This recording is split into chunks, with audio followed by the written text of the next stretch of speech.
ರಾಮ, ರಾಮಾಯಣ, ರಾಮನ ಕಥೆ ಭಾರತೀಯ ಸಂಸ್ಕೃತಿಯ ಅವಿಭಾಜ್ಯ ಅಂಗ. ನೋಡಿ, ಅವನೊಬ್ಬ ಮಹಾನ್ ಪುರುಷ, ದೇವರಲ್ಲ. ಯಾಕಂದ್ರೆ ಅವನನ್ನ ದೇವರು ಅನ್ನಲಿಲ್ಲ, ಅವನನ್ನ ಮರ್ಯಾದಾ ಪುರುಷ, ಪುರುಷೋತ್ತಮ ಅಂದ್ವಿ. ಅಂದ್ರೆ ಅವನು ಪುರುಷರಲ್ಲೇ ಉತ್ತಮನು ಅಂತ.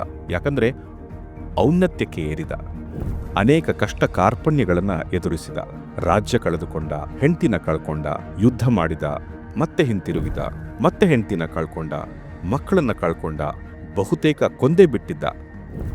ಕೊನೆಯಿಲ್ಲದ ದುರಂತಗಳು, ಇವೆಲ್ಲವನ್ನ ಶಾಂತಿಯಿಂದ, ಆನಂದದಿಂದ ಎದುರಿಸಿದ. ನೋವಿದೆ, ಆದರೂ ಆನಂದದಿಂದ. ತಾನು ಮಾಡುತ್ತಿರೋ ಯಾವುದರ ಮೇಲೂ ಆ ನೋವಿನ ಪ್ರಭಾವ ಆಗೋಕೆ ಬಿಡ್ಲಿಲ್ಲ. ಈ ವ್ಯಕ್ತಿನ ನಾವು ಅನುಕರಿಸಬೇಕು, ಮತ್ತು ಅವನೊಬ್ಬ ವ್ಯಕ್ತಿ ಅನ್ನೋದು ಮುಖ್ಯ.